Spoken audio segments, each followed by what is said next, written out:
Welcome to my Sunbracers build guide. I may be a Shadebinder main at heart, but if I had to choose one single build that I'd say is in general the most powerful build in Destiny 2, it would probably be this one. Each build has its own major strengths and weaknesses, and this build is meant specifically to maximize in as many categories as possible. You may be able to output more total DPS with a Striker or Starfire Protocol build, or control rooms for longer with Stasis or Void, but this build is simply a jack-of-all-trades build. With this build, you'll have an infinite abilities loop that allows you to completely throw away the use of any primary weapons. You'll have permanent restoration times 2 with Sunbracers on, with no need for healing grenades, and it leaves all 3 of your weapon slots open, leading to whatever ludicrous 3-gun swap combos you can come up with. You'll be hitting supers every 30 seconds to a minute, and oftentimes never be without a well. For a cherry on top, it also has 2 mod slots open for whatever you'd like to run, meaning this build is perfectly compatible with the likes of Font of Might and Time Dilation. This build guide will be set up in stages, similarly to my Shadebinder build guide, with each stage progressively adding more to the kit, as well as adding more text to your ability rotations to help you maximize your actions per minute. Let's get started. In stage 1, we're just going to go over the base loadout for the build. You only need 3 mods: Heavy-Handed, Elemental Charge, and Elemental Ordnance. Heavy-Handed is a 7-cost arc mod that returns half of your melee energy on throwing your melee ability in exchange for 1 stack of Charge with Light. Elemental Ordnance generates an Elemental Well matching your subclass type when you kill an enemy with a grenade, and Elemental Charge grants Charge with Light stacks when you collect an Elemental Well. It grants double the stacks when picking up a matching well. For aspects, you want Heat Rises, and although the other one's up to you, I'd highly recommend Touch of Flame. Heat Rises allows you to consume your grenade by holding your grenade button, and when you consume it, it will grant you 15 seconds of Heat Rises, and cause a burst of light within around 5 meters of you that cures yourself and all nearby allies. Heat Rises allows you to have effectively infinite glide time, and significantly reduce gravitational drop, as well as improves inner accuracy. Kills from in the air will also extend Heat Rises, and Heat Rises will return 25% of melee energy on airborne kills. Touch of Flame empowers our solar grenades. We're only going to be talking about the AoE solar grenades for this build though. It allows solar grenades to have extended duration and periodically spew explosive balls of magma that deal very heavy damage to nearby enemies when they land. For fragments, you'll want Embers of Searing, Ashes, Empyrean, and Torches. Searing returns class ability energy when you scorch targets. Ashes increases the amount of scorch that you apply to targets from all sources by 50%. Empyrean adds 4 seconds to any solar buff timers when you obtain a solar kill, and Torches cause a burst of light around you that applies radiant to yourself and all nearby allies when you hit an enemy with a powered melee. As for your subclass loadout, I would go with Phoenix Dive, Solar Grenades, and Incinerator Snap, and for exotics, go with Sunbracers. You're going to want your Sunbracers to be Arc as well. Sunbracers are Warlock exotic gauntlets with the trait Helium Spirals. Helium Spirals increases the duration of your solar grenades and gives you 6 seconds of completely limitless grenade energy after getting a powered melee kill. This ends up being 5 grenade throws. Let's go over your basic gameplay loop. First, you're going to want to get a kill with your grenade, and then grab the well it produces to give yourself Charge with Light. Next, once you're charged with light, you can throw your melee to kill an enemy. Once the enemy dies, you'll receive a massive chunk of melee energy from Heat Rises and Heavy-Handed. And now that you've gotten a powered melee kill, Sunbracers is also active. So now you can throw up to 5 grenades in sequence. Touch of Flame will ensure that these grenades absolutely incinerate anything on the map that you throw it. In effect, this gameplay loop is now your primary weapon. You can effectively just run 3 DPS weapons and burn everything in sight with only abilities. If you need healing, pop your Phoenix Dive, as it grants Cure and a small amount of Restoration. Don't worry too much about healing in stage 1 though, because we'll touch on how to gain infinite restoration times 2 on demand without any artifact mods later on in stage 5. Welcome to stage 2. By now, hopefully you've gotten used to the base gameplay loop of this build and gotten to see some of the build's weaknesses as well. 2 of the major glaring weaknesses of this build is that your healing is a bit scant, especially since you're a massive floating target with Heat Rises, and that you oftentimes don't get back all of your melee energy after a 5 grenade combo if you don't end up killing a lot of enemies, kinda like in Grandmaster content. We're going to focus on a few mods that will help you remedy these issues. Firstly, Momentum Transfer. Momentum Transfer grants 20% of your melee energy back when you hit an enemy with a grenade. This will allow you to, in total, receive 95% of your grenade energy back minimum if you activate the Sunbracers buff and get 0 kills with your 5 grenades. 50% from Heavy-Handed, 25% from the Heat Rises kill, and 20% from Momentum Transfer on a grenade hit. The last 5% will charge passively while you throw grenades. Next, let's talk about how to passively get some extra Phoenix Dives. I'd recommend getting 2 Utility Kickstarts. Utility Kickstart's a stasis class item mod that grants you class ability energy when your class ability energy is empty. It'll help to give you a bit of a boost to let you stay alive, but stay tuned to the ultimate survivability form of this build in stage 5. You may also want to temporarily throw on Well of Life, which passively heals you for 10 seconds when you grab a solar well. Finally, let's talk about Elemental Wells. If you may have noticed already, but Elemental Wells are really small and blend in a lot with the environment and your solar abilities, and are often missed. I'd recommend using Seeking Wellmaker. It'll make your Elemental Wells seek to you when created, and they'll track to the floor below you when you're floating, and let you easily grab them as you touch back on the ground. Welcome to Stage 3. In Stage 3, we're going to talk about supers and DPS. And I'm sure you know, but Well of Radiance is stupidly broken in this era of Destiny 2.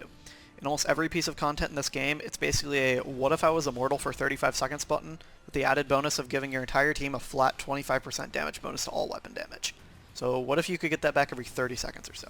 I'd recommend slapping on 2 stacks of Ashes to Assets, which is a solar helmet mod. These mods will grant an amount of super energy from grenade kills, and you'll be receiving a full super and roughly 20 total kills from these mods just by getting grenade killed. With this setup, you want to spam wells a ton. If your teammates are struggling and being rushed by knights, then just pop a well. You can also run Special Finisher or other finisher mods to take advantage of this massive super regeneration. So if you'd like a bit of a mini-tech before Stage 4, here's one for you. Well of Radiance claims to grant Restoration and Radiant from the description, but neither of those appear on screen, leading most people to believe that the description is misleading. In fact, they are actually there, it's just that the buffs are invisible. This means that Ember of Empyrean can extend these buffs, allowing you to bring the hidden Restoration ×3 and Radiant buffs outside the well by getting solar kills. If you keep getting solar kills, you're effectively inside of Well of Radiance 24/7. Other solar players with Empyrean can also take advantage of this if you tell them about the tech. Just getting solar kills will keep the Well of Radiance buff and allow them to run out of the well with it. For DPS, I highly recommend looking into good 3-gun combos like Double Slug Parasite or Triple Pump Shotties, since you have tons of slots free and the freedom to use Font of Might. On top of this, don't sleep on your solar grenades. The main solar ball of energy from the solar grenades may not stack, but the lava balls from Touch of Flame do, and they do absolutely ludicrous damage when stacked in one plate.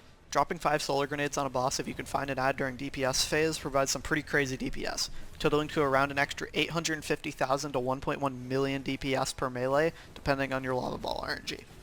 On Trio Caretaker, with no raid mods, I was consistently able to hit just under 4 million damage per floor upon throwing 2 sets of Sunbracers grenades, without any Font of Might. Welcome to Stage 4. By now, hopefully you've gotten more used to optimizing your ability energy and managing your buffs and health. In Stage 4, we're going to talk about the first tech for this build, which is Ignition Bracing. You may have found out by now, but Incinerator Snap oftentimes does not have the ability to kill high-level red bars and stuff like Master or Grandmaster level content in one hit. To solve this, we're going to use Ignition Bracing. First, let's talk about Scorch and Ignite. Scorch is a burn effect that decreases in stack amount when it deals a damage tick, and the damage per tick is proportional to the amount of Scorch stacks currently on the target. When Scorch stacks hit 100, the target ignites, dealing a ton of damage and a very large AoE. Something less known, though, is that Scorch and Ignite are unique debuffs, and that when they get a kill, the cause of death takes on the properties of that which caused the debuff. Which means that if you kill an enemy with the Ignite caused from an Incinerator Snap, it will cause Sunbracers to activate since it was counted as a melee kill. With Ember of Ashes, Incinerator Snap can ignite in just 4 pellets landed, making it very easy to activate Ignition, and thus Sunbracers in high end since Ignition does such a massive amount of damage. On top of this, you can finish the Ignition with a Solar Grenade. If the enemy you target is only hit by 3 Ignition pellets, you can throw a Solar Grenade at them, and if it hits directly, it will deal 25 Scorch, instantly igniting the enemy. Since the melee is what initially caused the debuff to apply, the kill from the Ignite counts as a melee. On top of this, your Phoenix Dive can also ignite a target, since it also applies 25 Scorch when you land if you have heat rises. Until you get super confident in your ability to ignite with just a single melee, I'd recommend keeping your 5th grenade from each wave to use as a backup igniter in high-end content. Welcome to Stage 5. In this stage, we're going to talk about what is arguably the most broken subclass tech in all of Destiny 2, short of maybe only Well and Shatterskating. I'm talking, of course, about Dive Extension, a tech that allows you to gain permanent Restoration ×2 off of only your Phoenix Dive and an ability kill. Let's talk about the basics of Phoenix Dive first. Phoenix Dive is a class ability that can only be activated from the air. When popped, you dive to the ground, creating a burst of curing light around you. If you have heat rises, though, you create a scorching explosion on impact and gain a very short 2-second Restoration ×2 when you begin the dive. What we can do is throw an ability before we dive, and dive such that the enemy is killed by solar damage during the dive, so that Ember of Empyrean extends the 2-second restoration buff, allowing us to keep it alive post-dive.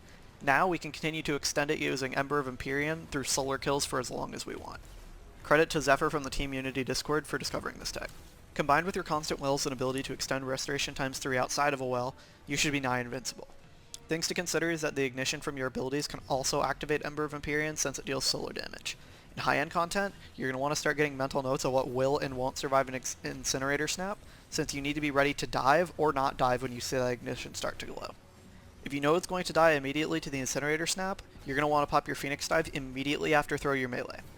Although, if you think it's going to get ignited instead of dying immediately, you're going to want to dive after you see the ignition begin. Welcome to Stage 6. In this stage, we're mostly going to talk about team support and closing thoughts.